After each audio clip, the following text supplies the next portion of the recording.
কি বলছো কি তুমি? আমি এটা রিপু সেলাই করবো, তারপর অপু এটা পড়তে পারবে। কি যে বলো না তুমি বড় বৌদি, রিপু সেলাই করা তো অনেক সময় সাপেক্ষর ব্যাপার, অত সময় নেই আমাদের কাছে। নিচে রিসেপশনে লোকজন আসা শুরু করে দিয়েছে, সবাই সবাই নতুন বউকে খুঁজছে, মা ওকে ডাকছে। না না, এত সময় দিলে হবে না। এবার কি হবে ছোট ঠাকুরপো? দাঁড়াও দাঁড়াও, অন্য কিছু একটা ভাবতে হবে আমাকে। আমি এক কাজ করি, আমি একটা অন্য নতুন শাড়ির ব্যবস্থা করছি, আসছি আমি। কি বলে গেল দীপু বাবু এটা? উনি এত তাড়াতাড়ি অন্য শাড়ির ব্যবস্থা কি করে করবেন? এসো এসো এসো এসো এসো। কি গো, নতুন বউ কোথায়? এই এক্ষুনি আসছে, সাজুগুজু করে নেমে এলো বলে। যাও তোমরা গিয়ে বসো। ও বলা, কি? হ্যাঁ, অতিথি অভ্যাগতরা তো আসতে শুরু করেছে। তা তোমার আদরের ছোট বউটি কোথায়? সাজতে গুজতেই দিন চলে গেল তো, হুঁশ আর নেই। সেজেই চলেছে, সেজেই চলেছে। কি আশ্চর্য! আচ্ছা, আজকে ওর বউ ভাত, মেয়েটা একটু সাজবে না? তোমার নিজের বউ ভাতের কথা মনে নেই? সাজুগুজু করতে কত সময় নিয়েছিলে? খবরদার বলছি, আমার সঙ্গে ওই মেয়েটার একদম তুলনা করবে না।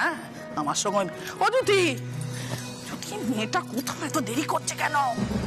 ওই মেয়ের মতি গতি আমি বুঝি না বাবু।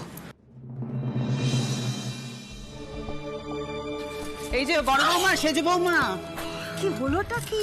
কোথায় নতুন বউটি কোথায়? তোমাদের ঘাড়েই তো ওকে সাজানোর ভার দেওয়া হয়েছিল নাকি? তা কি হলোটা কি? সাজগোজ এখনো হয়নি নাকি পটেশ্বরী এখনো সেজেই যাচ্ছে? দেখ দিদি দেখ, হ্যাঁ এই পটেশ্বরী সেজেই যাচ্ছে, সেজেই যাচ্ছে। কি সাজতে বল দেখিনি? হ্যাঁ, শাড়ি গয়না সব তো আমরাই দিয়েছি, তাও কিসের এত? ও বড় বৌমা, হ্যাঁ গো, এত দেরি হচ্ছে কেন? কখন আসবে সে?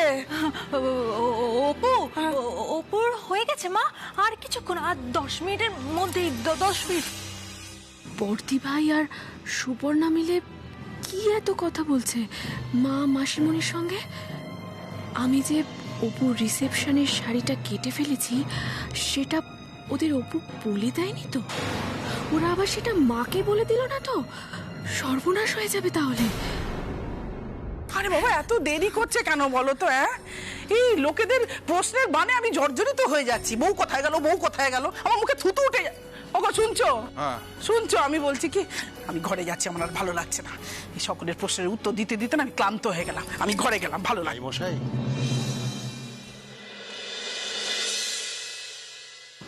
দেখ দিদি দেখ, গোষ্ঠী সত্য হাজির হচ্ছে। ঠিক এসেছে মেয়ের বউ ভাত খেতে। ইস, নির্লজ্জ বেহায়া লোকজন। নিশ্চয়ই তো জামাইবাবু নেমন্তন্ন করেছিল, নাহলে সবাই মিলে এসে গেল কি করে? আরে নেমন্তন্ন করলে কি আসতে হবে নাকি? তুই ওদের বেশি প্রশ্রয় দিস না, ঠিক আছে। আর বেশি লোকজনের সামনে ওদের আসতে দিস না, বুঝেছিস? পাড়ার লোকজন যদি ওদের দেখে, ওদের কৌতূহল বাড়বে, নানান প্রশ্ন করবে, খাইয়ে দাইয়ে বিদে করবে। সেটা কি করে করা যায় বলতো? এখন তুই চুপ কর না। তুই যদি না পারিস তাহলে আমি যাচ্ছি। কি জ্যোতি, জ্যোতি, জ্যোতি, কোথায় যাচ্ছ? ছোট বৌমার বাপের বাড়ির লোকেদের অপমান করে বাড়ি থেকে তাড়িয়ে দেওয়ার জন্য? হ্যাঁ, ভুলেও এর সাহস আজ দেখিও না, কিন্তু আমি আছি, তাহলে আমার চেয়ে খারাপ আর কেউ হবে না, খবরদার বলে দিলাম। আরে আসুন আসুন বেআই মশাই, কি আশ্চর্য, এই দরজার সামনে কুণ্ঠিত হয়ে দাঁড়িয়ে থাকবেন? এ বাড়িটা কি আপনার বাড়ি নয়? এ বাড়ি কি নতুন বাড়ি নাকি? আর আপনারা হলেন কি আমার পরম কুটুম। আসুন আসুন আসুন। বড় বৌমা, সেজে বৌমা, আরে ছোট বৌমার কাছে ওদের নিয়ে যাও। না না না না, ওনার যাওয়ার কি দরকার? মেয়ে এখন সাজুগুজু করছে, উনি গেলে তো আরো দেরি করবে নামতে। এখন যেতে হবে না, মেয়ে এলে তখন তো দেখা হবে, ঠিক আছে? আর আসলে আমার মেয়ের সাজগোজ করার অভ্যেস নেই তো, আমি গিয়ে কি একটু দেখে আসবো? যান, আর কি করবে, গিয়ে একটু তাড়া দিন। সময় জ্ঞান বলে তো একটা ব্যাপার আছে না, কি জান? আমি এক্ষুনি নিয়ে আসছি। শুভ, অপু কোথায় রে? অপু এখনো গেস্ট রুমে আছে মা, তুমি এসো না, এসো ওর সাথে দেখা করবে, এসো। না সেজে বৌমা, খুশি নিয়ে যাবে, তুমি নাও। খুশি, হ্যাঁ খুশি, হ্যাঁ কর্তামা। যা ওনাকে ছোট বৌমার ঘরে নিয়ে যা। আচ্ছা ঠিক আছে, চলুন আমি আপনাকে ছোট বৌদির কাছে নিয়ে যাচ্ছি। চলো।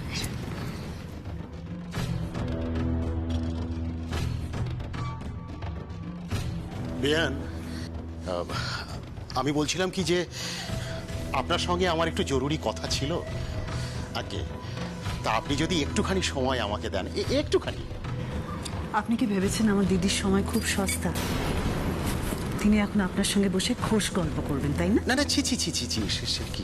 হ্যাঁ, করবেন করবেন,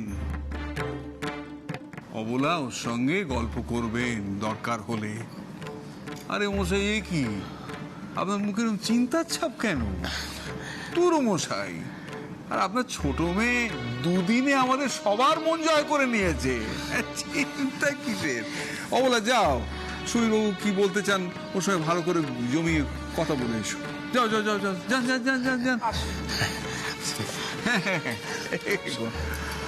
ও বড় খোকা, হ্যাঁ রে, ফার্স্ট ব্যাচ কি বসালি না কি রে?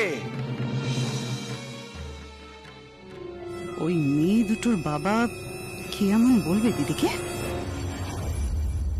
দূর বাবা, ভালো লাগে না। কখন যে রেডি হতে পারবো তার কোনো ঠিক নেই। আমি বললাম ওই শাড়িটাই রিপু করে আমি পরিনি, সময়টা কম লাগবে, কিন্তু না, তার মধ্যে তো আবার মঙ্গলের ব্যাপার চলে এলো। আর আমাদের দীপু কুমারের মাথায় তো প্রচুর বুদ্ধি, সে চলে গেলে নতুন শাড়ির ব্যবস্থা করতে আমার জন্য। তা কোথায় কোথায় শাড়ি?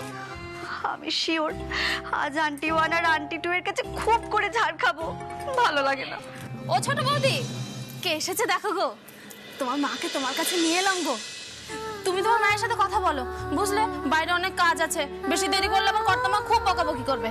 আমি আসছি, তোমরা কথা বলো কেমন?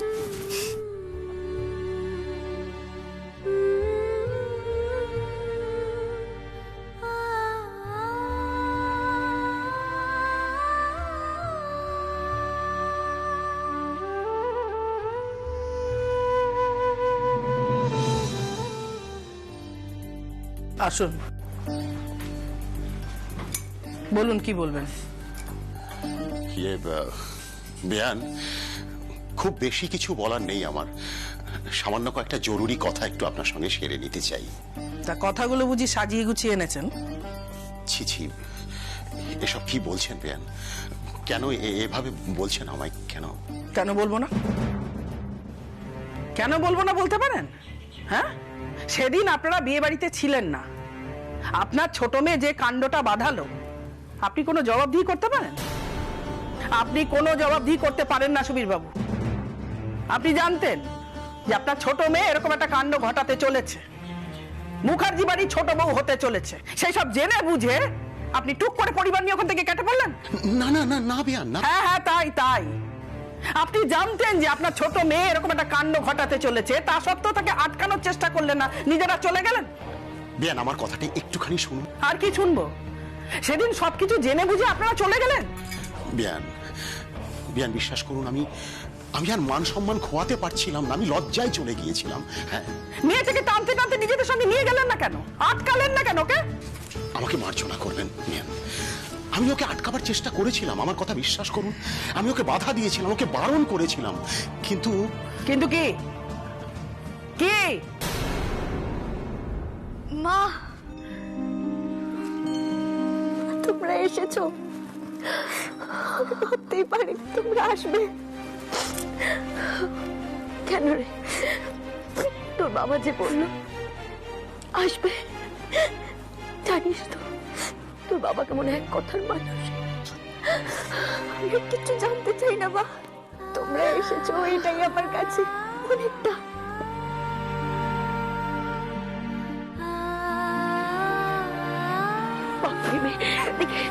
এইভাবে কেউ কাঁদে? হ্যাঁ, এত সুন্দর সাজগোজ সব নষ্ট হয়ে যাবে। হ্যাঁ, দেখি আমার মেয়েটাকে, কি সুন্দর দেখাচ্ছে তোকে। আমি তো ভাবতেই পারিনি আমার এই পাগলি মেয়েটাকে বিয়ের পরে এত সুন্দর দেখাবে। দাঁড়া, একটু কাজলের টিকা দিয়ে দিই, পাছে কারো নজর না লাগে। হ্যাঁ রে, শুনছিলাম বসার ঘরে সবাই বলা বলি করছিল তোর নাকি সাজগোজ করতে সময় লাগছে। তুই তো তৈরি হয়ে গেছিস, শুধু শাড়িটা পরলেই হবে, তাই না? যা যা, শাড়িটা পরে নে। কি করে পরবো বলো তো মা? আমার শাড়িটা যে কেউ কাঁচি দিয়ে কেটে ফেলেছে। ছোট ঠাকুরপো কোথায় গেল বলো তো বর্দি ভাই? কি জানি কোথায় গেল। এইদিকে এসো, বলছি দীপু কোথায়? দীপু, ও দীপু জানি না তো, ও তো মনে হয় বাইরে দেখলাম। শাড়ি আনতে যাচ্ছে বলে যে কোথায় গেল এখন অব্দি আসেনি, কি যে করি আমি। শাড়ি আনতে মানে? বলবো বলবো সব বলবো, তুমি আগে ফোনটা করো, ফোন ও করো। আচ্ছা আচ্ছা, হ্যাঁ করছি, করি। রিং বাজছে গো। ধরলো? না ধরলো না তো। যা, কি কাণ্ড বলো তো, এখন কি হবে? সর্বনাশ। শোনো, দীপু আসলে তুমি আমাকে অবশ্যই খবর দেবে। আর সুপর্ণা চলো, ও অপুর ঘরটা একবার দেখে আসি, জানাবে কিন্তু। হ্যাঁ। চলো চলো চলো। ও না, ওই দিকে।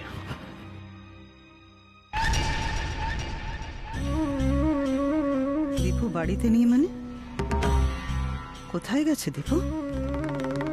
শাড়ি আনতে গেছে মানে? কই বুঝতে পারলাম না তো।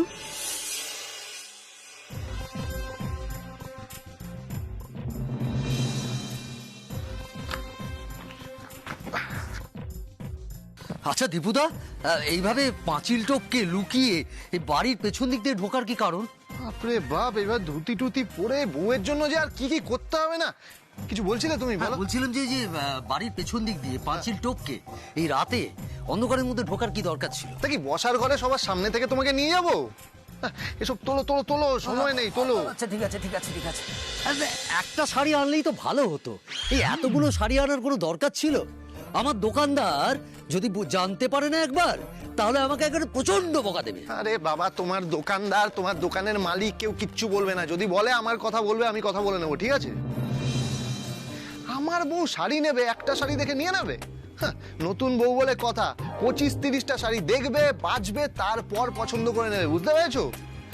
আর তোমার যদি একটা দামি শাড়ি বিক্রি হয়, তাহলে তো তোমারই লাভ হবে, কমিশন পাবে না কি? আর তোমার দোকানের মালিকও তাতে খুশিই হবে। সময় নেই, চলো তাড়াতাড়ি চলো, এসো এসো এসো। কি বলছিস অপু? হ্যাঁ গো মা, হ্যাঁ, প্রথমে তো ঠিক করেছিলাম ওই শাড়িটাই রিপু করে পরে ফেলবো, কিন্তু তা তো আর তোমার ছোট জামাই মানে দীপু কুমারের তো পছন্দ হলো না। তিনি ছুটলেন নতুন শাড়ির বন্দোবস্ত করতে। গেছে তো গেছেই।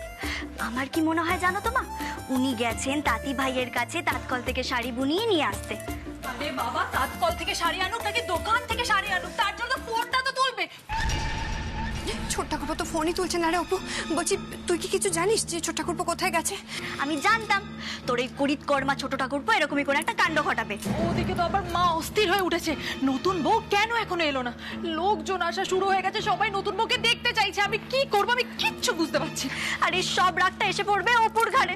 না বাবা, আমি আর বকা খেতে রাজি নই। আমি যেভাবে আছি সেভাবেই নিচে চলে বাবা। আরে বাপরে বাপ, আপনি দেখে হাঁটতে পারেন না? না পারি না, আন্টি মানের কাছে বকা খাওয়ার ভয় আমি চোখে আর কিছুই দেখতে পাচ্ছি না। তখন তো এমন ভাবে গেলেন যেন এক্ষুনি আমার জন্য শাড়ি নিয়ে আসবেন। আমি তো তারপরে বুঝতে পারলাম আপনি গেছেন তাঁতি ভাইয়ের কাছে তাৎকল থেকে শাড়ি বুনিয়ে নিয়ে আসতে। তা কোন তাৎকলে গেছিলেন শুনি? আমি কোনো তাৎকলে যাইনি। হ্যাঁ, আমি শাড়ির দোকানে গেছিলাম আপনার জন্য শাড়ি কিনে আনতে। রাজপাল দা, কোথায় গেলে গো? এসো এসো, ভেতরে এসো। এই ওখানে রাখো, ওখানে রাখো, খাটের উপর রাখো। বৌদি দেখো,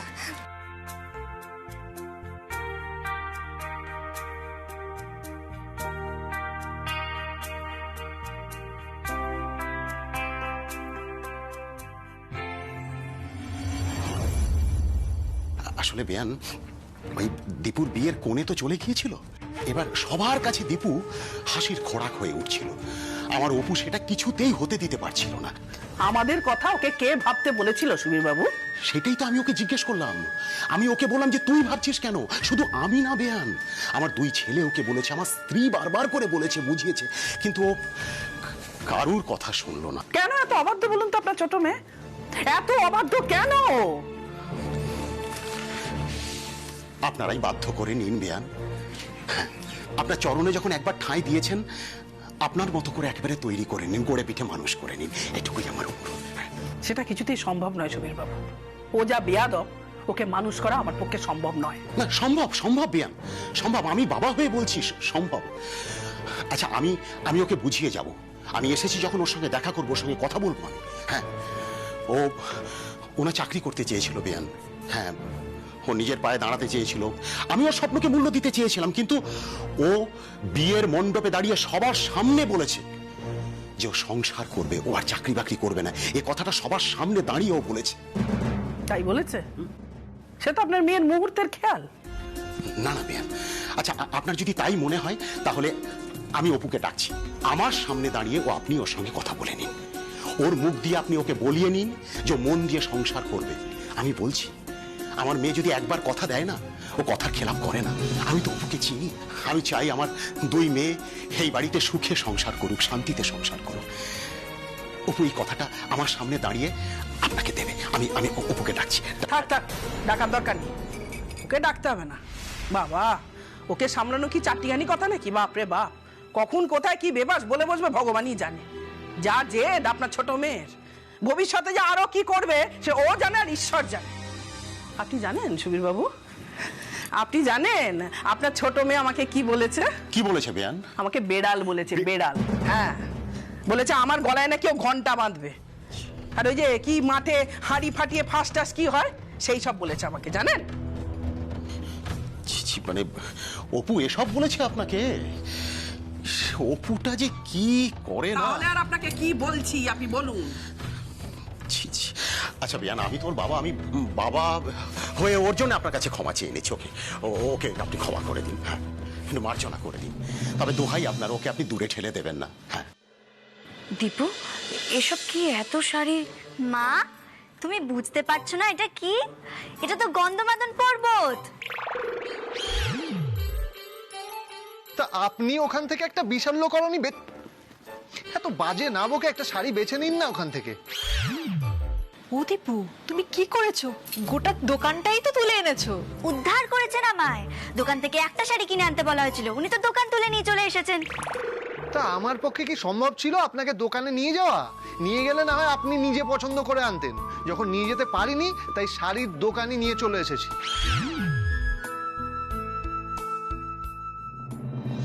দীপু, তুই এতটা বউয়ের হাতের পুতুল হয়েছিস যে বউয়ের জন্য একটা আস্ত শাড়ির দোকান উঠিয়ে নিয়ে চলে এলি?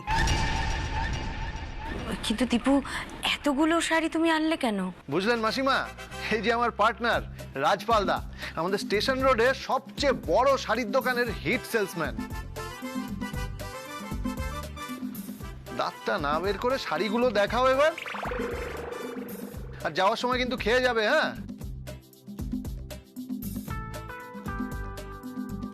হ্যাঁ, ঢুকতে ঢুকতে খাসির মাংসের গন্ধ পাচ্ছিলাম। না না দাদা, শুধু খাসির মাংস নয়, পাবদার কারি, ভেটকি মাছের পাতুরিও হয়েছে। আমার তো আবার কেমন যেন খিদে খিদে পেয়ে গেল। অপু, এসব না করে শাড়ি পছন্দ কর। হ্যাঁ হ্যাঁ, তাড়াতাড়ি তাড়াতাড়ি পছন্দ করুন আপনি। একদম তাড়া দেবেন না বলে দিলাম। নিজে বেছে দিন না কোন শাড়িটা পরবো।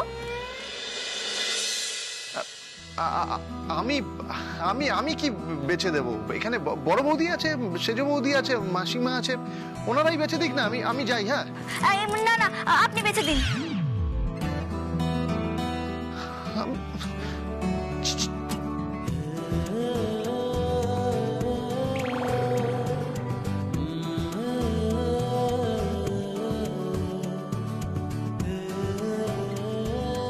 আবার আপনি ইশারা করছেন? আপনাকে বলেছি না, যা বলবেন স্পষ্ট করে মুখে বলবেন। আমি এসব ইশারা টিশারা বুঝি না। নিন, শাড়িটা বেছে দিন তো। কপাল চাপড়াচ্ছেন কি? শাড়িটা বেছে দিন। আর আপনি যদি আমাকে শাড়ি বেছে না দিয়েছেন না, আমি ওই কাটা শাড়িটা পরে নিচে চলে যাব কিন্তু। এই না, আমি দিচ্ছি বেছে। দেখুন, ও তো আপনাদের বাড়ির বউ এখন। হ্যাঁ, ওকে যদি আপনি দূরে ঠেলে দেন তাহলে আমি ওকে কোথায় রাখবো বলুন তো? হ্যাঁ, তাই তো ভাই আপনার একটুখানি কাছে কাছে টেনে নিন। তবে আমি এখানে এসে না সত্যি আমি একটু আশ্বস্ত হতে পারছি বলে মনে হচ্ছে আমার। মানে আমার আনন্দ হচ্ছে এটা ভেবে, আমার মনে হচ্ছে আপনি বোধহয় কিছুটা হলেও ওকে মেনে নিয়েছেন। তাই না না, আপনার ছোট মেয়েকে আমার ছোট বউ হিসাবে মেনে নেওয়া কোনোভাবেই সম্ভব নয় সুবীর বাবু। আত্মীয় স্বজনরা আসছেন, অতিথি অভ্যাগতরা আসছেন, ওকে ডাক খোঁজ করছে, তাই আমি খুঁজছি ওকে। না হলে বাবা, ওই মেয়েকে আমার বাড়ির ছোট বউ হিসেবে মেনে না, কখনো নয়, কখনো না। বেয়ানি এইভাবে বলবেন না, এভাবে বলবেন। তাহলে আর কি করে বলবো বলুন তো? আপনি বলুন না, এরকম হুট করে বাড়ির বউ হিসাবে কেউ চলে আসে? না, এটা ঠিকই যে আসলে বিয়েটা হুট করে হয়ে গেছে, কিন্তু কিন্তু বিশ্বাস করুন বেয়ান, বাবা হিসেবে কিন্তু আমি আমার কর্তব্যে এতটুকু ফাঁকি দেব না। আমি আমার কর্তব্য পালন করব। হ্যাঁ, করব। মানে আসলে দেখুন, বড় মেয়ের বেলায় তো আমি আমার সাধ্যমতো কর্তব্য পালন করেছি, তা ছোট মেয়ের বেলাতেও কিন্তু আমি কোনো অভাব রাখবো না, খামতি রাখবো না। আমি আমার সাধ্য মতো, আমি আমার ক্ষমতা মতো আমার ছোট মেয়েকে গয়না দিয়ে সাজিয়ে দেবো। হ্যাঁ, দেবো। যেটা দেখলাম আপনার দায়িত্ব কর্তব্য সবই তো দেখলাম। আপনার ছোট মেয়ে খালি কানে, খালি গলায়, খালি হাতে আমার বাড়ির দোরগোড়ায় এসে উপস্থিত হলো, আর আমি লজ্জার মাথা খেয়ে নিজের গয়না দিয়ে তাকে বউ হিসাবে বরণ করে ঘরে তুললাম। কর্তব্য। আসলে বিয়েটা হুট করে হয়ে গেল বলে আমি তো কর্তব্য পালনের কোনো সময় সুযোগ কিছুই পেলাম না বেয়ান। তবে আজকে কিন্তু আমি খালি হাতে আসিনি। হ্যাঁ, আমি আমার ছোট মেয়ের আগে থেকে বানানো সমস্ত গয়নাগাটি আমি সঙ্গে করে নিয়ে এসেছি। হ্যাঁ, এই যে বেয়ান, এগুলো আমি সঙ্গে করে নিয়ে এসেছি, এগুলো আমি আপনার হাতে তুলে দিয়ে নিশ্চিন্ত হতে চাই। নিন, এগুলো নিন। এগুলো আমাকে দিয়ে কি লাভ? আপনি আপনার ছোট মেয়ের হাতেই দিয়ে যাবেন।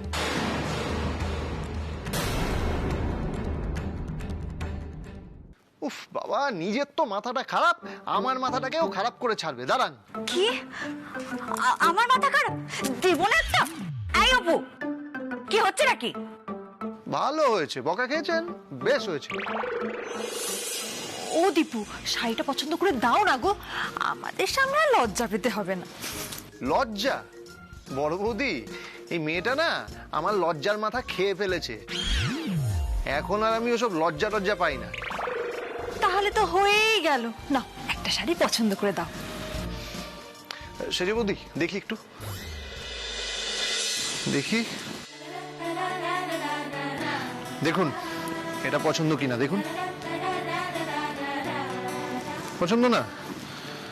বাবা, এটা দেখি পছন্দ হয় কিনা, দেখুন তো। পছন্দ? এটাও না? রাজপালদা, ভালো শাড়ি আনতে পারলে না কিছু? দেখি, এটা দেখি।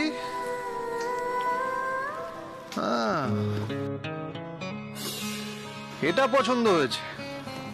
এই নিন, আপনি তাহলে এটা পড়ুন। দাঁড়া, দেখাচ্ছি মজা। নতুন বউ যতই সাজুক, দিদির দেওয়া শাড়িটা তো আর পরতে পারবে না। আর এটা বলেই দিদির কান ভাঙাতে হবে। অবলা মুখার্জির কান ভাঙিয়ে কি করে সারা বাড়িতে হুলস্থুল ফেলতে হয় খুব ভালো করেই জানি আমি। কই দেখি। বাহ, শাড়িটা তো খুব সুন্দর। ছোট ঠাকুরপো, তোমার পছন্দ আছে বলতে হবে। পছন্দ ভালো বলেই তো তোমার বোনকে পছন্দ করেছে গো। বড় বৌদি, তুমি না প্লিজ। এই দীপুদা, বলছি যে খাবারের জায়গাটা কোথায় গো? ঢুকিয়ে দেবে। চলো, তোমাকে আমি খাবারের জায়গা দেখিয়ে দিচ্ছি। চলে এসো, চলে এসো। হ্যাঁ, আমি এসে শাড়িগুলো নিয়ে যাচ্ছি। হ্যাঁ হ্যাঁ।